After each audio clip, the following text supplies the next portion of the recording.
Sejam bem-vindos novamente à Nova Máquina do Tempo, canal que discute política, filosofia e ciência. Estou novamente aqui com o professor Carlos Zacarias, professor de História e Política, né? E se vocês gostam desse conteúdo, peço que vocês se inscrevam no canal. Como a gente estava conversando, né, a gente terminou falando do liberalismo e do governo Temer, como o governo Temer assumiu esse projeto. Mas uma outra coisa que me preocupa em termos globais, eu tenho colocado vídeos sobre o avanço do fascismo no canal, é uma coisa que está me preocupando, é porque nós vimos na França Le Pen quase ameaçou, né? Chegou a ser a segunda mais votada, uma Macron ganhou, mas ela foi a segunda mais votada. Trump virou o presidente dos Estados Unidos. Embora eu não considere Trump fascista, me parece que o discurso dele tem claros elementos do fascismo e ele foi apoiado por segmentos efetivamente fascismo, embora assim, o grosso do apoio dele fosse a direita cristã, os que eu chamo de neoconservadores, mas embora o grosso fosse esse apoio, você tinha um segmento ali de 10% talvez do grupo de apoio dele que eram pessoas alinhadas com uma perspectiva que tem muitos elementos fascistas. E ele discursou muitas vezes para esse público, né? Dizendo que a xenofobia é clara, mexicanos são estupradores, criminosos e alguns são boas pessoas. Esse tipo de discurso é um discurso que tem elementos fascistas, né? Ou protofascistas, como alguns comentadores chamam. Nós tivemos nos países da Dinamarca e na Suécia crescimento de partidos neofascistas. E aqui no Brasil nós temos um fenômeno que envolve um político, né, o Bolsonaro, que também guarda alguns desses elementos, né? E aí eu fico pensando, quais seriam as causas para isso? No caso dos Estados Unidos, eu não acho que as causas sejam todas iguais. Mas no caso dos Estados Unidos e no caso de alguns outros países, me parece que uma das causas tem a ver com o fato de que... E tem uma coisa em comum em Estados Unidos, França e Brasil. Essa é a sensação que eu tenho. Os partidos de esquerda, ou que deveriam ser de esquerda, o Partido Democrata é centro-direita, na minha opinião.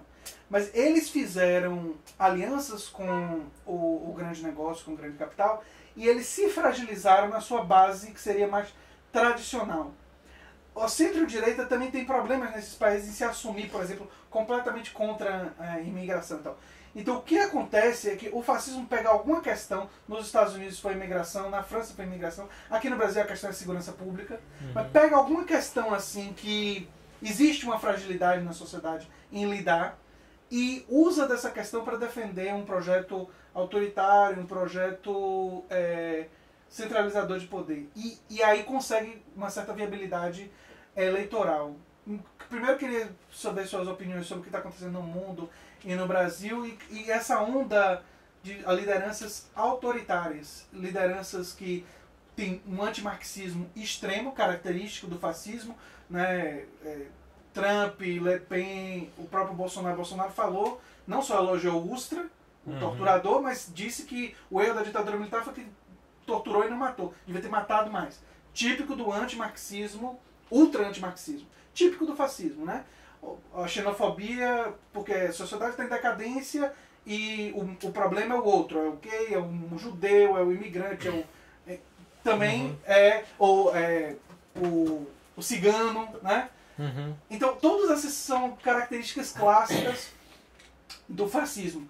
Eu concordo com o professor Luiz Eugênio, que eu entrevistei aqui, que disse que não é a resolução política simplesmente chamar de fascismo. Mas eu acho que compreender o fascismo historicamente, suas características e ver que ele tem elementos nessas lideranças é útil para nós politicamente, é necessário. Sim, a gente precisa ter muito cuidado com o uso dos termos, né? Se caracterizar adequadamente. Isso. E não transpor sujeito, como se fosse igual, que não é o mesmo fascismo, nem eu estava sugerindo isso.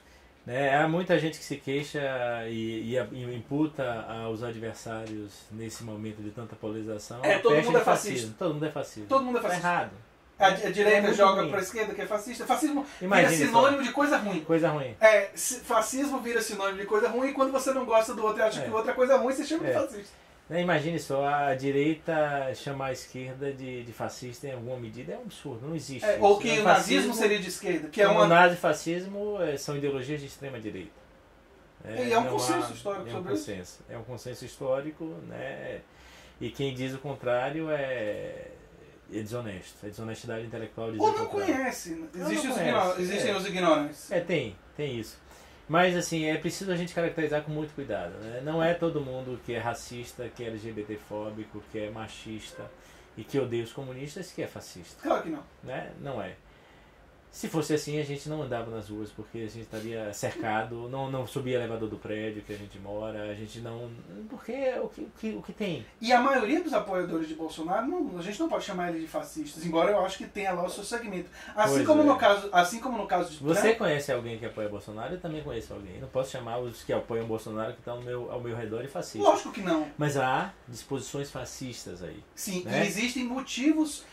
motivações que podem conduzir essas pessoas Exatamente. à base do fascismo. Exatamente. Né? Porque Ou o fascismo, ultranacionalismo, uma coisa assim. como fenômeno histórico situado na Alemanha e na Itália, ou ao contrário, primeiro na Itália e depois na Alemanha, o nazifascismo não se reproduziu de maneira igual em nenhuma parte Nenhum lugar do mundo. Não se pode dizer, entretanto, que não tenha havido aqui, ali e acolá protofascismos. Né? O próprio governo de Getúlio Vargas, entre 37 e 43, né? Se quiserem até 45, mas 43, quando ele flexiona, era protofascista. Inclusive, a dificuldade de entrar na guerra tem a ver até com um elemento de assim, a proximidade com algumas das ideias. Sim, exatamente.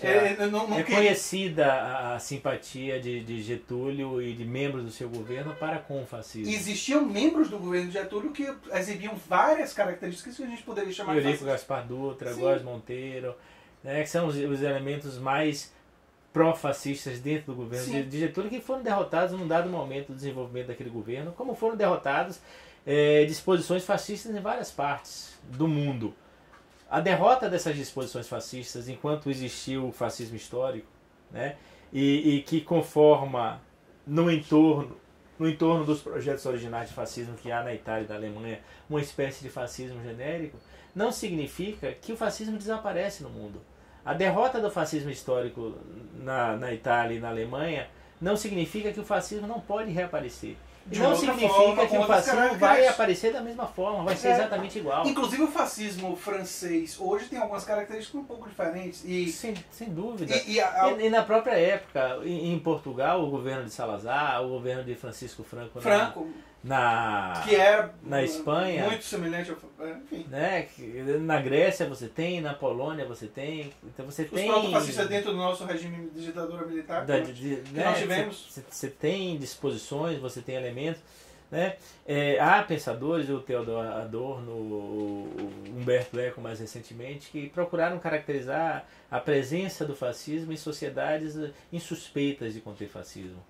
Né? O Humberto Eco, nos anos 90, profere aquela famosa conferência que ele chama o fascismo eterno. Né? Alguns elementos para a gente identificar o fascismo. Esses elementos taxonômicos, classificatórios, são sempre muito difíceis da gente aplicar, ainda mais nós historiadores. Nós gostamos de ver a coisa no processo. Né? E no processo, sem negligenciar esses elementos classificatórios que o Humberto Eco aponta, né, para dizer como é que a gente caracteriza o fascismo, e que Adorno já tinha dito lá, né? O nacionalismo exacerbado, o anticomunismo, né? Presença de xenofobia como outro xenofobia, né? O temor da proletarização. E tem um outro que eu acho interessante, que é a ideia de que a sociedade está decadente moralmente, ou alguma coisa assim. Existe uma decadência moral e que é a necessidade de um retorno às tradições e de uma força.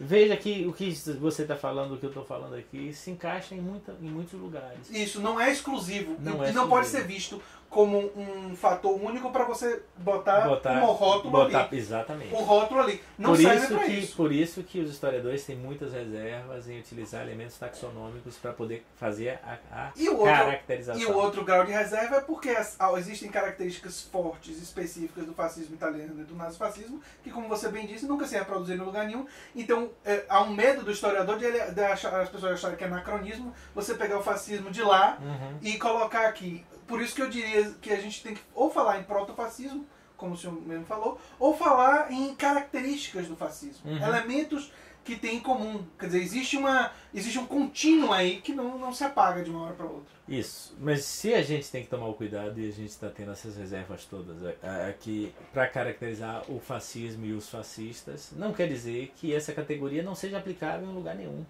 Né? Você falou bem. A Marine Le Pen, o discurso de Trump, Né? Você veja, Trump sempre foi apresentado pela mídia corporativa no Brasil como o bilionário Trump. Quer dizer, o bilionário não é um lugar político. Ser bilionário não coloca ele na direita ou na esquerda. É impressionante. George Soros também é bilionário. Pois é impressionante como para a mídia corporativa e o principal veículo de comunicação no Brasil, não há extrema-direita nos Estados Unidos como não há extrema-direita no Brasil. Percebam que o principal veículo de comunicação no Brasil não chama nenhum candidato de extrema-direita. Embora eles saibam, obviamente, que tem candidato de extrema-direita. E a extrema-direita de Trump, como a extrema-direita de Bolsonaro aqui, tem tendências fascistas. Sim. Né? Como você disse. Tendências fascistas. Essas tendências fascistas, elas estão crescendo, estão sendo hoje uma ameaça real. Né? Então, se a gente tem que ter reserva, não se pode chamar todo mundo de fascista, a gente não pode ignorar que há um crescimento dessas tendências que pode conformar uma disposição fascista na sociedade brasileira. Exatamente, eu concordo muito. E desculpe, há grupos efetivamente que estão caminhando para o fascismo. Sim. Quando se organizam de maneira agressiva, quando se organizam de maneira que dão a entender que pode se transformar em milícias. Quando mobilizam o ódio. Porque são pessoas, grupos que efetivamente não acreditam na democracia. Não tem nenhuma crença na democracia, não tem nada de liberais. Às vezes o liberal ou livre está no nome, mas esses grupos têm disposições fascistas. Diga-se de passagem, boa parte dos liberais clássicos, né, estudados, aí celebrados por aqueles que pedem mais Mises e menos Marx, admitiram o caminho de governos ao autoritarismo se a democracia, na forma como eles concebiam, tivesse ameaçada. É uma característica do liberalismo, não só no Brasil, mas no mundo, no Brasil ainda mais, né? Por conta desse déficit histórico. André, é preciso a gente dizer uma coisa. O fascismo, se ele surge, e ele está surgindo, mas se ele se empodera, se ele assume a sua feição no Brasil, ele há de ser uma das coisas mais violentas que se encontrou na história. Porque se as classes dominantes e os setores médios no Brasil têm essa disposição histórica de exclusão, não vão pensar que o caminho para o fascismo desses setores vai ser uma coisa simples. Então a gente tem que ter toda atenção. Nós não podemos nos dar o luxo de admitir que um candidato que celebra um torturador, que faz apologia ao estupro, que diz para uma mulher que ela só não estupra aquela mulher porque ela não merece, que disse que bateria, espancaria o filho se fosse homossexual, que vai fazer um discurso na sociedade hebraica e se referindo aos negros quilombola, os trata como animais, né? Medindo por arrobas, que não servem nem para procriar. Quer dizer, um candidato que pleiteia ser o chefe do executivo do Brasil, que não devia ter o direito de ser candidato, porque ele comete crimes, porque ele cometeu crimes, inclusive crimes que estão sendo investigados agora. Nós não podemos dar o luxo de desdenhar do potencial desse candidato, pelas forças que ele mobiliza e o ódio que ele começa a atrair no entorno de si. É possível que uma parte substancial dos votos dele migre imediatamente para outros. Né? Porque é claro que é uma candidatura que, em princípio, tem pés de barro. Né? A gente conversava há pouco aqui e dizia do flerte que ele estaria tendo com setores liberais, né? Com um programa que não é um oportunismo. Tem pés de barro porque não se sustenta sequer em nenhuma das frações das classes dominantes que, em princípio, neste momento, não lhe emprestam apoio. Não quer dizer que não possam vir a emprestar. No desespero pode-se fazer qualquer coisa. Então nós não podemos desdenhar do apoio que ele tem, né? Com 15, 16, 17% das intenções de voto neste momento. Isso é uma coisa muito séria.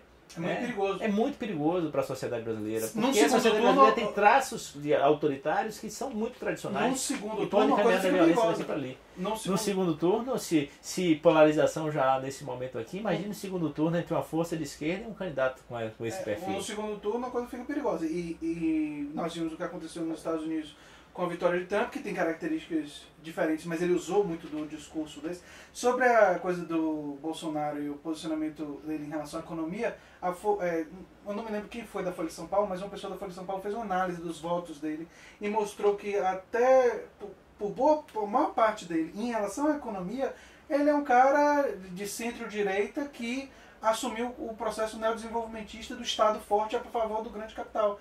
Quer dizer, não é um projeto dos liberais. E por isso que aquele presidente da Riachuelo saiu como candidato e está dizendo que ele é um estatista, que ele não é o verdadeiro liberal. Que é uma coisa que o liberal... Saiu pelo PRB, o Flávio Rocha. Exatamente, porque o verdadeiro liberal seria o Flávio Rocha. Não seria o Bolsonaro. Porque o Bolsonaro, quando você examina o histórico, é isso. Nos últimos 2 anos, quer dizer, uma coisa extremamente recente, ele percebeu que não havia sustentabilidade dessas posições e aí fez o caminho dele para se aproximar do liberalismo. E você me chamou a atenção para uma coisa agora aqui. Nós temos hoje, acho que cerca de 17 candidatos colocados. Né? 4 deles, mais ou menos, são da esquerda, centro-esquerda. 4 ou 5 deles são da esquerda, centro-esquerda. Os outros 12, e devem surgir mais, são da direita, centro-direita e extrema-direita.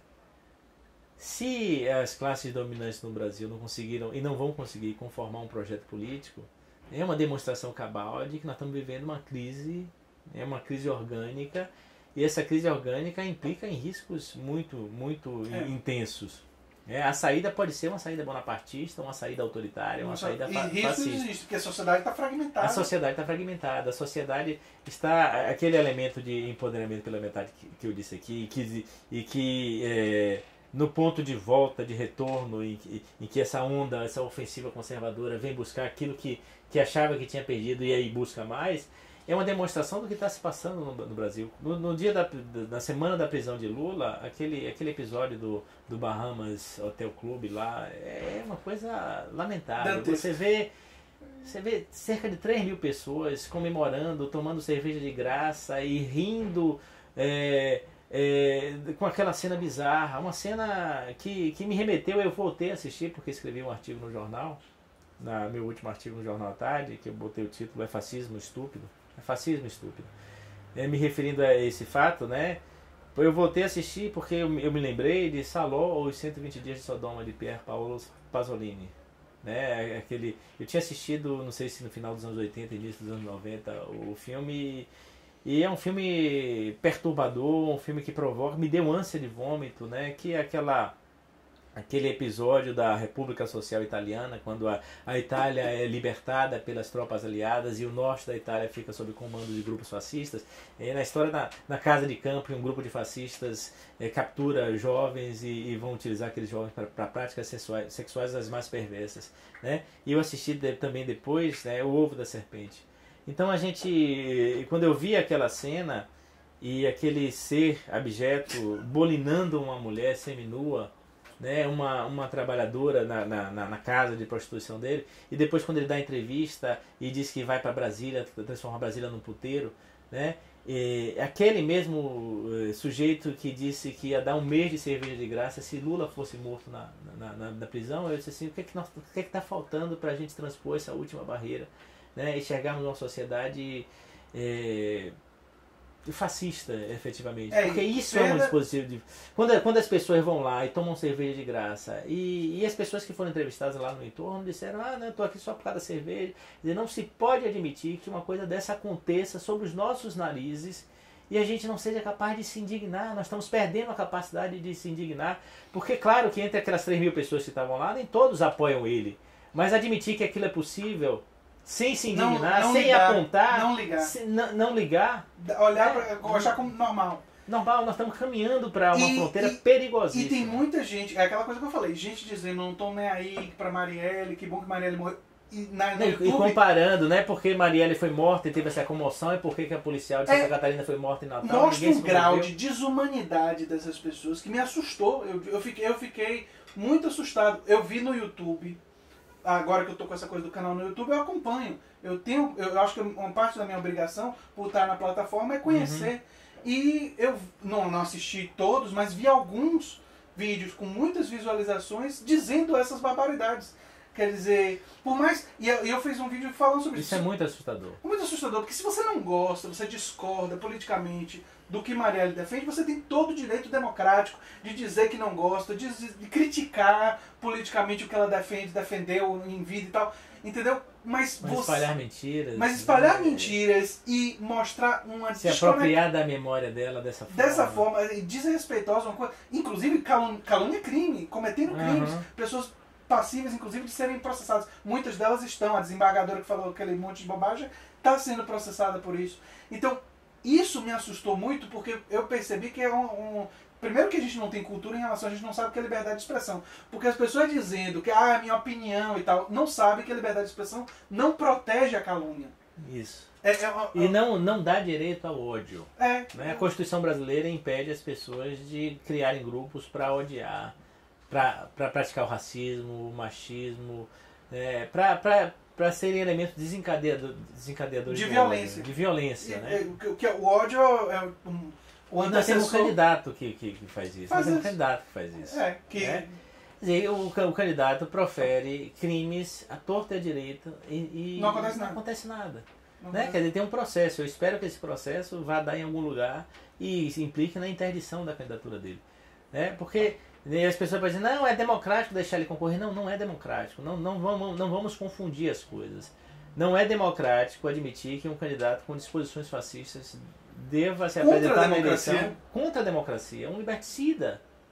É um inimigo das liberdades, é um inimigo da democracia. Se não aceita o jogo democrático, enfim, como é que vai poder participar dele? Enfim, é uma situação muito complicada. Mas eu vou agora finalizar esse terceiro bloco que a gente conversou com o professor Carlos Zacarias sobre esse fascismo no mundo e o fascismo aqui no Brasil, o protofascismo, né? Com todos os cuidados que é necessário ter o historiador. E dizer para vocês, se vocês estão gostando dessas conversas, se inscrevam no canal, deem um like, liguem ali as notificações para verem, porque eu vou ter outras entrevistas, inclusive o professor falou sobre Graça Druck e o professor Filgueiras, e eu já estou apalavrado com o Filgueiras para entrevistá-lo e quero entrevistar a professora Graça Druck. São dois professores que estão na minha agenda de pessoas... Excelentes nomes. Pessoas que eu quero muito conversar. Não vamos conversar pelos mesmos assuntos, mas quero conversar com eles sobre diversas coisas, tá certo? Eu vou agora dar um corte e a gente retoma o último bloco.